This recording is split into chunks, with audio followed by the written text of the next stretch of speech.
Тазалык. Умаманын кызына айткан 3 жана 4 насааты ушундай эле. Өмүр жолдошуңдун көзү түшүшү мүмкүн болгон бардык жерге көңүл бур. Анын көзү ылайыксыз жерге түшүп калбагыдай болсун. Жаман жыт чыгышы мүмкүн болгон жерлерге өтө көңүл бур жана аларды таап-тазала. Үйүңдөн дайыма жыпар-жыт муркурап турсун. Аял дайыма өзүн жана кийимдерин таза кармашы жана күйөөсүнүн көңүлүн түшүрө турган ар бир иштен өтө сактануусу шарт. Бардык адамдар тазалыкты сулуулук деп билишет. Эң ыплас киши да башка бир ыплас кишинин колунан тамак жешти каалабайт. Ошондуктан аялдар эң биринчи тазалыкка көңүл бурушу абзел.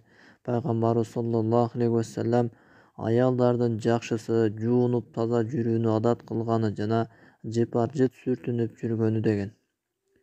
Бул хадистен аялдар өз күйөөлөрүнүн махабатына татыктуу болуш үчүн таптаза болуп жүрүүсү, жыттуу атырларды сүртүүсү, ошондой эле шарият өлчөмүндө косметика сүртүнүүсү керек экендиги билинип турат. Аялдардын өз жолдоштору алдында кийинип атурупа сүртүнүүсү такыбалык тарабынан алып караганда туура эмес деп айтууга болбойт. Себеби аялдарга күйөөлөрүнүн махабатын ашыруу үчүн жалгыз сулуулугунун өзү аздык кылат. Татынакай кийимдерди кийип жасануу, атурупа себинип жыттануу керек. Ошондой эле жүдөңкү болуудан жана кирлеп, таза эмес болуудан да сактануусу керек. Бул сөздөрдү түрлөргө бөлө турган болсок, төмөнкүдөй болуп бөлүнөт. Биринчи, эрлеринин сөзүн ар дайым угуу. Экинчи, көз карашына тескери аракет жасабоо. Үчүнчү, эри сүйүнгөндө сүйүнүшү, капа болгондо кайгысын тең бөлүшүүсү. Төртүнчү, эри үйүнө келе турган маалда кийинип жасанышы, анын алдына чырайлуу болуп тосуп чыгуусу. Тухфатун Арус деген китепте ушул тууралуу мындайча пикир бар. Аялдар күйөөлөрүнө жүдөңкү абалда көрүнбөшү керек. Жүзүн таза жана чырайлуу кылып көрсөтүшү керек. Тиштерин тазалап, эрине жага турган кийимдерди кийип, атыр жыттуу нерселерди себинип жүрүүсү дурус. Натыйжа. Демек, аялдар эрлеринин алдында чырайлуу кийинип, жасанып жүрүүсү керек экен. Бирок айрым жасанууларга динибиз уруксат бербейт. Мисалы, биринчи, улама чач тагуу мүмкүн эмес. Аны тагуучуларга Алланын каргышы болсун делген. Негизи, улама чачтар өлгөн аялдардын чачынан же жасалма нерселерден даярдалат. Мындан артык жагымсыз, уят иш болбосо керек. Экинчи, модага берилип кымбат жана маанисиз нерселерге акча иштетип ысырапкерчилик кылбашы керек. Үчүнчү, боенуп көчөгө чыгууга шариятыбыз жол бербейт. Азыркы күндө көптөгөн косметика, боектор беттин терисине сепкил түшүп кетишине себеп болуп жатышат. Мындан тышкары, алардын инсан ден соолугуна зыяны да бар. Ден соолукка зыян нерселерди колдонуу шариятта тыюу салынган. Мындагы айтып кете турган нерсе Алланын берген түз-түрпөтүнө нааразылык билдирүү болуп калыш коркунучу бар. Жүзүнө косметика сактаган аялдын табигый сулуулуктан куру жалак калыштыгы жана табигый сулуулугун сактаган мусулман аялдын жүздөрү карыганда да нурлуу жана жагымдуу бойдон калышы баарына маалым. Төртүнчү, Пайгамбарыбыз саллаллаху алейхи вассалам аялдардын кийимин кийген эркектер же эркектердин кийимин кийген аялдар Аллах Тааланын рахматынан алыс болсун деп жаман дуба кылган. Бул көрүнүштө кийинүү коомго зыян келтирет. Аял да эркек да өзүнүн коомдогу ордун унутпашы керек. Ошондуктан аял аялча, ал эми эркек эркектерче кийиниши дурус болот. Бешинчи, аялдар бир гана өз жарлары үчүн жасанышы керек. Жасанганын башкаларга көрсөтүү катуу тыюу салынган. Эскертүү. Аял заты шарият жолунда турмушка чыккан күндөн тартып, өз ата-энесинин алдындагы милдеттеринен толук бойдон күйөөсүнүн ыктыярына өтөт.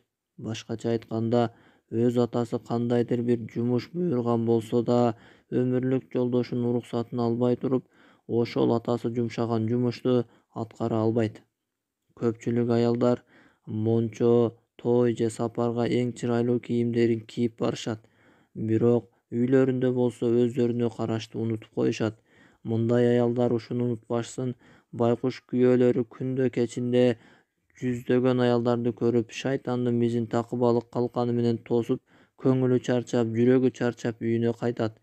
Ошол кезде аялынын жылбайыңкы жүзү, ширин тили жана эң негизгиси татынакай кийимдер менен жасалган тулку бою ага ырахат бериши мүмкүн. Азирети Умар радыйаллаху анху: "Мен аялымды 3 нерсе себептүү өтө сүйөм. Ал кийимдеримди жууйт, балдарымды тарбиялайт жана күнөө менен менин ортомдо тосуучу парда. Мен анын саясында күнөө жасабайм" деген экен. Аялдар күйөөлөрүн күнөөдөн сактаныштарына үйдөгү кийинүүлөрү менен жана өзүн алып жүрүүсү менен гана тоскоол боло алышат. Аял өз күйөөсүнө жаккан амалдарды жасоосу керек. Жасануу жана мода үчүн күйөөсү жактырбаган баалуу кийимдерди кийсе эч кандай пайда таппайт, өзүнүн да, жолдошунун да көңүлү кирлейт. Аял көчөгө чыкканда да өтө этият болуш керек. Ачык-чачык кийинген аялды имандуу мусулман киши жактырбайт. Аларды Алладан коркпогон айрым эркектер тийишип эрмек гана кылышат. Андан башка пайдалуу маани да жок. Кала берсе, ошол эркектер да мындай аялдарга үйлөнүүгө намыс кылышат. Таттуу турмуш издеген аял эси барда этегин жыйнасын. Ариет: намыстануу эркектер аялдарынын башка эркектердин алдында ачык-чачык жүрүүсүнө кандай чыдашы мүмкүн? Намысын сактабаган аялдан ал канчалык сулуу болсо да өз күйөөсү жийиркенет. Алар бир күнү ажырашып кетиши мүмкүн. Аялдын намысын сактоосу күйөөсүнүн эмес, балким Алланын ыраазычылыгы үчүн болуш керек. Уят жана ар намыс бул шуру-мончоктор менен жасанып, аялдын башына кийиле турган таажыдан кабар берет. Мындай сыйлуу аялга ар ким суктануу жана урмат менен карашат. Арастунун кызынан сурашты: "Аялдагы эң сулуу нерсе эмне?" "Уялуудан аял жүзүнө пайда болгон кызылдык" деп жооп берген экен. Өз ордубузга кайталык. Умаманын 5-насааты ушундай эле: кирдеген кийимдерди жана идиш-аяктарды жууганда гана эмес, балким таза, жаңы нерселерди сактоо да кирет. Өрдөккө окшобош керек.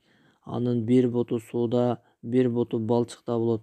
Жуулган кийимдерди кургагандан кийин татынакай кылып тактап коюусу макул. Жерге түшүп кетсе, кийилбестен туруп кайра кирдеп калат. Тазаланган жерде абайланбаса тез эле дагы кирдейт. Демек, тазалык, таза нерсени же жерди узак мөөнөткө чейин сактоо. Тазаланган буюмдар орду-ордуна коюлгандан кийин керек маалда этияттык менен иштетилет. Үйдөгү буюмдардын өз орду болуп, ошол жерде сакталышы керек. Ошол буюмдар маскарапоз клоундун түйүнүндөй аралаш-куралаш болсо, мында үйдө тазалык да, тартип, тарбия да, береке да болбойт. Үй ээсинин мээнети текке кетет. Өзгөчө ашканада идиш-аяктар аяк астына коюлганы туура болбойт. Тамак бышырылып желгенден кийин тез арада идиштер жуулуп ордуна коюлуусу дурус. Мүмкүн болсо идиштердин үстүнө таза нерсе жабып койгон жакшы. Ашкана аялдын ким экендигин көрсөтөт. Бирок кээ бир аялдар келип кетүүчүлөрдөн, конок тосуудан жийиркенишет. Бул адат эч качан жакшылыкка алып барбашы баарыбызга маалым. Ал эми кээ бир аялдар келип кетүүчүлөрдөн уялгандыгынан үй ичин жыйнашат, көз түшө турган жерлерди гана тазалашат. Бирок ашкананы эч ким көрбөйт деген ойдо ага көңүл бурушпайт. Мындай аял эч ким көрбөйт деген кыялда үстүндөгү кирлеген кийимин да чечпейт. Илгери жуучулукка барган аялдар эң биринчи кыздын ашканасын текшеришчү экен. Аял киши тазалыкка адаттануу керек. Мына ошондо бардык жагын таза сактайт. Инсан азырынча бул иш тура турсун, зыяны жок деген пикир менен көңүлсүз болсо, кийин ага эч нерсе жакпай калат. Кийин бир аз эле ооруп калса, ошону шылтоо кылып эч тазалыкка карабай коет. үйүн тартиптүү сактаганга адаттанган аял ар дайым тазалыкка карайт. Бала жаштыгында эмнеге үйрөнсө, ошого карап өсөт. Эртең менен турганда төшөктөрүн жыйноо, бети колун жууп, тиштерин тазалоо, жакшына жана таза кийинүү үчүн балдарга жардам берүү керек. Имам Газали бала тарбиясына тийиштүү болгон бир сөзүндө мындай дейт: бала тарбиясы бекем, жөнөкөй эмес иштердин бири. Бала ата-энесине аманат, анын жүрөгү чаңсыз жана таза каукарга окшойт.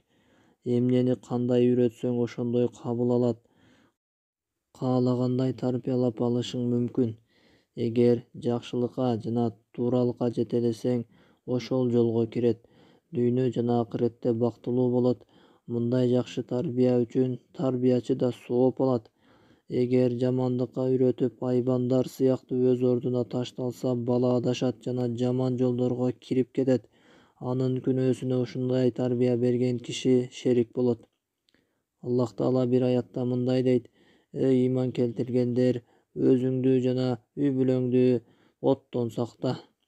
Бул аятты оттон деген сөздө дозок отун айтып жатат. Үй бүлө башчысы катары ата бала чакасын жана аялын жакшылыкка чакырып, жамандыктан кайтарса, жараткандын ушул буйругун аткарган болот. Кыскасы, ар бир адам үй бүлөсүнө адалдыкты, туурулукту жана башка артыкчылыктарды сиңдириши зарыл.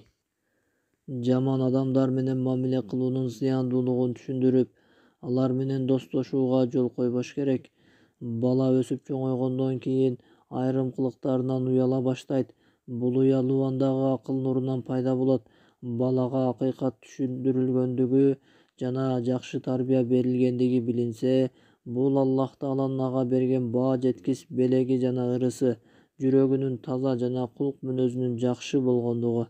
Мындай балдар бойго жеткенден кийин толук жана туура акыл ээлери болушат. Бул белгилер баланын келечектеги үмүт шооласы. Мындай балдарды өз оюна коюп, шайтанга тутуп бербеш керек.